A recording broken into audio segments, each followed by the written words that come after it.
नमस्कार प्यारे बच्चों, मैं दीपक कुमार मेरे YouTube चैनल स्टडी विद दीपक में आपका स्वागत करता हूं। आज के इस वीडियो के अंदर हमारी जो +2 की पॉलिटिकल साइंस की बुक है समकालीन विश्व राजनीति, उसका चैप्टर नंबर 4 सत्ता के वैकल्पिक के अंदर उसका ये लेक्चर नंबर 1 है। तो जिस तरीके से हमने लास्ट लेक्चर के अंदर डिस्कशन है वो किया था, किस माध्यम के द्वारा जो अमेरिका था वो विश्व शक्ति के रूप में अपने आप को उभार रहा था और उभर भी रहा था और उभरा भी है। इसमें भी कोई दो राय नहीं है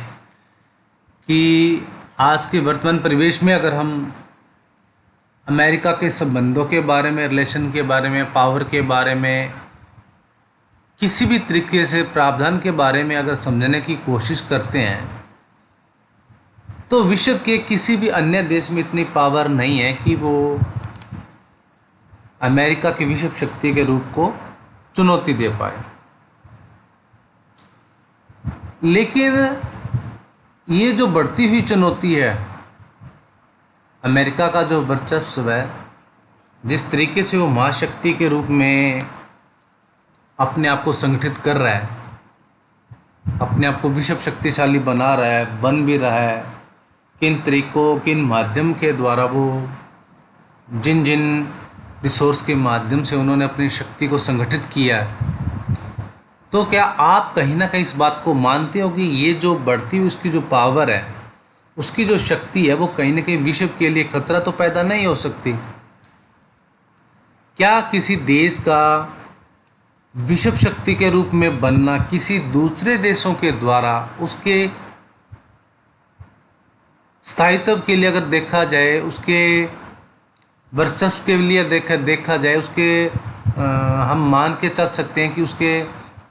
पहचान के रूप में अगर देखा जाए किसी दूसरे देशों की तुलना में, तो क्या कहीं ना कहीं ये उनके ऊपर क्वेश्चन चिन्ह नहीं लगाता है?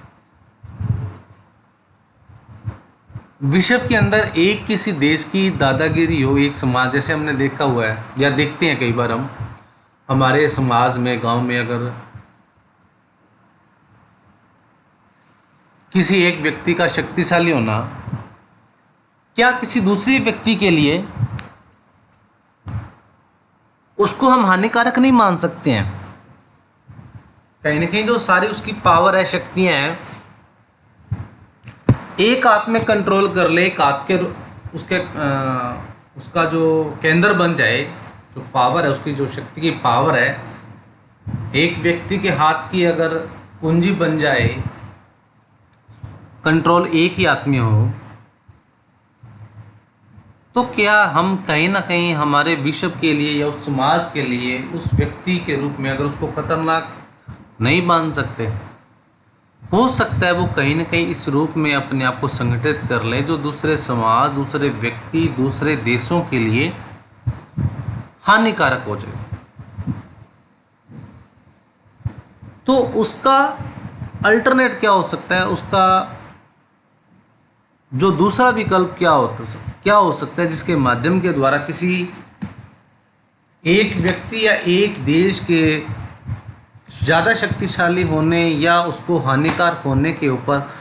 किस तरीके से उसको रोका जा सकता है, किसके माध्यम से उसके ऊपर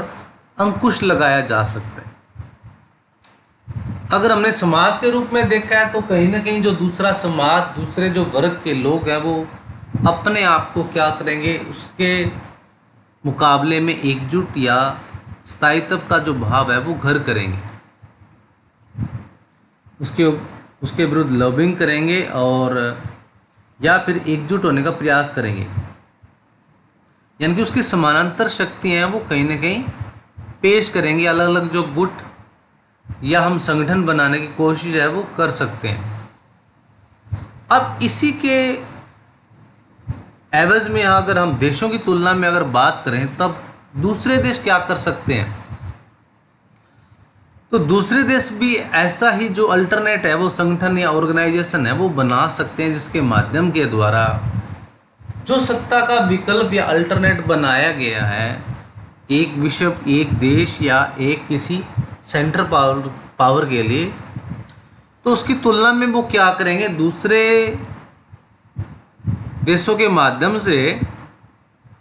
जो सत्ता और पावर की जो पूंजी है वो क्या करेंगे, दूसरे के बनाने की कोशिश करेंगे, ताकि उसका जो अल्टरनेट है वो संगठित रूप से कार्य वो कर सके। तो ये बड़ा इम्पोर्टेंट रह जाता है किसके तरीके से, किन माध्यम के द्वारा अपने आप को दूसरों देशों की तुलना में हम संगठित मान सकते हैं। और होना भी ये चाहिए। जिस तरीके से अमेरिका की पावर अगर दिनों दिन बढ़ रही है, जो अन्य छोटे देश हैं, एशिया के हैं, अफ्रीका के जो छोटे मोटे देश हैं, उनकी तो अमेरिका के सामने कोई औकात ही नहीं रहेगी। वो तो कोई डिसीजन, कोई फैसला, कोई कार्यप्रणाली ऐसी अपना ही नहीं सकते जिनके माध्यम से जो अमेरिका वो उसका पिछलंगू है वो बन सके। तो जितने भी छोटे देश हैं वो अमेरिका का पिछलंगू बने हुए हैं। जैसे नाम के द्वारा भारत ने भी इस औचित्यपूर्ण रवैये की जो खिलाफत की थी कि किसी भी देश के लिए द्वारा या किसी भी राज्य के द्वारा किसी दूसरे देश के पिछलंगू बनने से अच्छा है वो न्यूट्रल स्टेट के तौर पर कार्य करे। जैसे भारत ने कभी भी किसी एक देश के पक्ष में कार्य वो नहीं किया, हमेशा न्यूट्रल या किसी भी पक्ष के रूप में कार्य वो नहीं किया, हमेशा न्यूट्रल रूप में निष्पक्ष रह के कार्य वो किया है। वो इसकी वजह से ही मुख्य रूप से माना जा सकता है कि भारत के जो रिलेशन हैं वो सभी देशों के साथ समानांतर रहे हैं। और इसी समानांतर होने की वजह से ही भारत को विभिन्न देशों के माध्यम से जो जितनी भी सहायता है, चाहे वो फाइनेंशियल हो, पॉलिटिकल हो, इंटरनेशनल कम्युनिकेशन की वजह से भी या ऑर्गेनाइजेशन उनकी वजह से भी, उनको हमेशा जो सहायता कोऑपरेशन है वो मिलता रहा है और मिलता रहेगा। क्योंकि भारत की पॉलिसी कभी भी किसी संघ या ऑर्गेनाइजेशन के अंदर शामिल होकर एक पक्ष की वफादारी करने की नहीं रही। तो इसी के अंतर्गत ये आ जाता है कि जो बाकी जो देश हैं, बाकी जो महाद्वीप या देशों के समूह हैं, वो किस तरीके से, किस माध्यम के द्वारा अपने आप को इन ऑर्गेनाइजेशन शक्ति की पावर के न्यूट्रल रह के जो कार्य वो कर सकते हैं, किनके माध्यम से, किनके द्वारा, बड़ा इम्पोर्टेंट रोल हो जाता है इनके माध्यम से। और ये जो जितना भी अगर रोल के बारे में अगर देखा जाता है मुख्य रूप से, तो इनके लिए सबसे इम्पोर्टेंट यही हो जाता है कि वो अपने अन्य संगठनों के माध्यम से, जो कुछ अन्य संगठन हैं उनका उदय करने के बाद वो उसका स्थायित्व या एकीकरण है समाज के रूप में अपने आप को कर सकते हैं। ये बड़ा ज़रूरी हो जाता है, क्योंकि जिसके वजह से ही, क्योंकि हर एक संघ के अंदर, यूरोपियन संघ का अगर देखा जाए, एशियन आसियान संगठन का अगर देखा जाए, तो ये कहीं ना कहीं एक एकल स्थायित्व के रूप में रहे हैं। और इनकी वजह से ही जितने भी इनके इलाकों में चलने वाली जो दुश्मनी है उनसे न्यूट्रल उन्होंने काम है वो किया है। तो सबसे इम्पोर्टेंट ये है कि इनके वैकल्पिक जो साधन बनाए गए इन देशों के, कि विभिन्न महाद्वीपों के द्वारा अलग अलग जो संगठन बनाए गए हैं, किसी सत्ता के वैकल्पिक ना होने के लिए उन्होंने जितने भी महाद्वीप है उन्होंने अपने क्या बना रखे हैं, एक पैरेलल संगठन बना रखे हैं, जिसकी वजह से ही वो अपने एक दूसरे की सहायता वो कर सकते हैं। और पिछलंगू बनने का जो नीति, जो कार्य प्रणाली है, उससे बचा जा सकता है। पिछलंगू वो मतलब कैसे, वो मतलब जैसे अमेरिका अगर शक्तिशाली बना हुआ है, तो अगर कोई उनका संगठन नहीं है, तो किसी न किसी कार्यविधि से अमेरिका के किए हुए निर्णय को जो मानना दूसरों देशों के लिए ज़रूरी रहता है, चाहे कोई भी पॉलिसी हो चाहे कोई भी पॉलिसी हो, अगर वो किसी न किसी तरीके से अगर अमेरिका की नीति का पक्षपात करेंगे, उसके अनुसरण करेंगे, तो कहीं ना कहीं अमेरिका की नीति बनाने का पक्ष क्या होगा, उसकी अपनी आर्थिक या जो भी उसकी पॉलिसी उसको फुलफिल करना। और चाहे दूसरे जो देश है उनकी चाहे नीति कुछ भी रही हो, वो क्या हो जाएंगे, धराशायी हो जाएंगे। वो सिर्फ हर नीति के मामले में अमेरिका का पिछलंगू उनको बनना पड़ेगा। तो इनकी वजह से ये जरूरी माना जा सकता है कि इनको किस तरीके से, किन के माध्यम के द्वारा इनको अलग किया जा सकता है, जिनका जो रूप है वो अपना पूर्ण रूप से विकास है वो कर पाए। तो इस चैप्टर के माध्यम से हम सत्ता के जो अलग अलग वैकल्पिक जो रूप बनाए गए, केंद्र बनाए गए, वो किस तरीके से क्यों बनाए गए थे, उनका क्या महत्व था, उनकी क्या इंपॉर्टेंस रही थी, किन की वजह से किन किन पॉलिसी के ऊपर उन्होंने जोर दिया था, तो इन सभी का जो अध्ययन है वो इस चैप्टर के माध्यम से दिया गया और उसका पढ़ने की कोशिश वो करेंगे हम। और बड़ा इसके अंदर इम्पोर्टेंट रोल रहेगा, अलग अलग जो संगठन बनाए गए उनका किस तरीके से उनका जो कम्युनिकेशन आपस में अंदर देखा जा सकता है, माना जा सकता है। तो उन सभी का वर्णन है इस चैप्टर के माध्यम से दिया गया, जो जिनके माध्यम से हम अलग अलग जो संगठन की जो रूपरेखा है वो पढ़ पाएंगे। तो थोड़ा सा इसका इंट्रोडक्शन पढ़ लेते हैं। ये तो हमारा इंट्रोडक्शन था इसके बारे में थोड़ा सा, लेकिन इसके बारे में जो इंट्रोडक्शन इसका बाद दिया हुआ थोड़ा सा पढ़ लेते हैं हम। 1990 के दशक के शुरू में विश्व राजनीति का दो ध्रुवीय व्यवस्था के टूटने के बाद यह स्पष्ट हो गया कि राजनीतिक और आर्थिक सत्ता के वैकल्पिक के अंदर कुछ हद तक अमेरिका के प्रभुत्व को सीमित करेंगे। जिस तरीके से ये टेंडेंसी बनाई गई थी सोवियत संघ के विघटन के बाद, उसकी वजह से लगभग ये पता चल गया था कि अब विश्व के अंदर अमेरिका है वो पूर्ण रूप से शक्तिशाली केंद्र के रूप में बनेगा, यानी कि महाशक्ति के रूप में बनेगा। यूरोप में यूरोपीय संघ और एशिया में दक्षिण पूर्वी एशियाई राष्ट्रों के संगठन का उदय दमदार शक्ति के रूप में हुआ। अब इन्हीं के एवज में क्या किया गया, जो यूरोपियन संघ का निर्माण किया गया था यूरोप के अंदर, जिस तरीके से इन शक्तियों के माध्यम के द्वारा सत्ता के विकेंद्रीकरण के रूप में वो अपना आप को फुलफिल वो कर सकते थे, अपने आप को स्थायित्व है वो रख सकते थे। तो इसी के लिए यूरोप के अंदर जो यूरोपीय संघ था और एशिया के अंदर आसियान था। इनके उदय होने का मुख्य कारण यही था कि कहीं ना कहीं अपना स्थायित्व है वो रख सकते थे।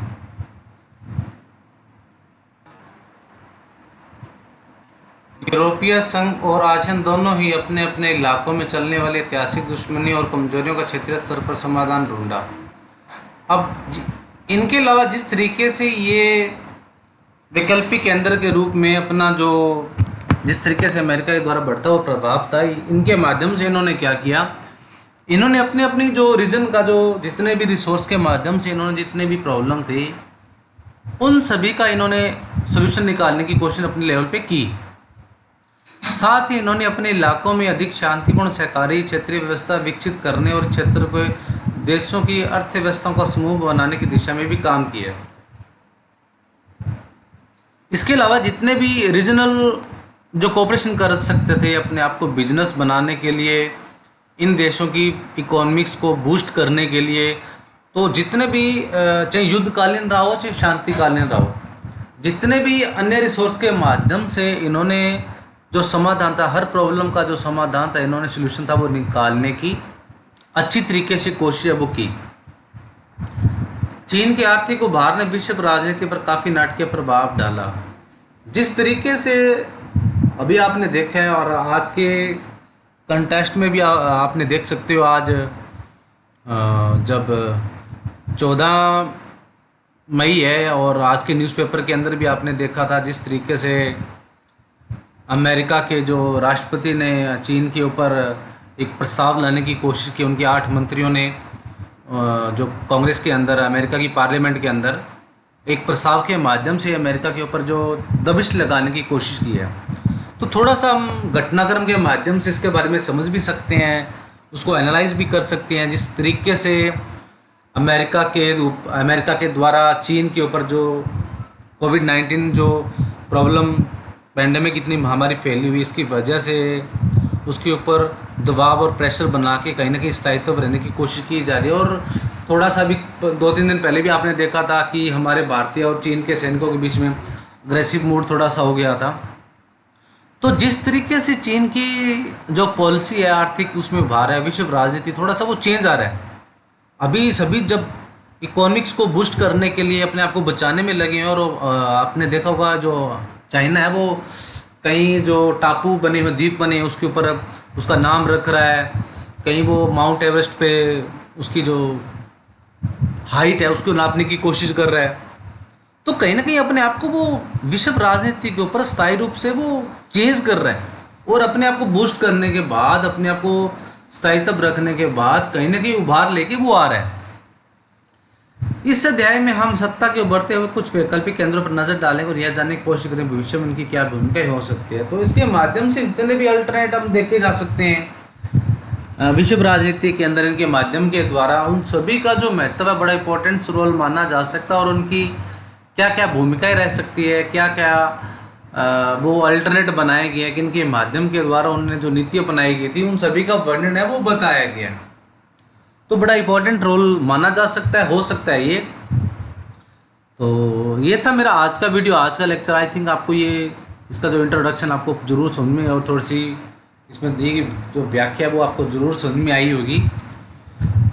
तो अगर आप मेरा वीडियो पहली बार देख रहे हैं तो मेरा चैनल स्टडी विद दीपक को सब्सक्राइब कर लें। अगर आपने अभी तक मेरा चैनल सब्सक्राइब नहीं किया है, और दिए गए बेल आइकन को क्लिक कर लें ताकि जो भी वीडियो अपलोड हो उसका नोटिफिकेशन आपको मिलता रहे। एंड मेरे वीडियो को ज़्यादा से ज़्यादा लाइक करो, इसे दूसरे बच्चों के साथ शेयर करो, जो भी आपके साथ जितने भी जानकारी में बच्चे हैं 10th +1 +2 के, उन सभी के साथ मेरा जो वीडियो है वो शेयर करो। और प्लीज़ मेरे वीडियो को ज़्यादा से ज़्यादा सब्सक्राइब करवाओ, ज़्यादा से ज़्यादा मेरे चैनल को सब्सक्राइब करवाओ। तो मिलते हैं अगले वीडियो में एक नए लेक्चर के साथ। तब तक stay home, stay safe and be positive.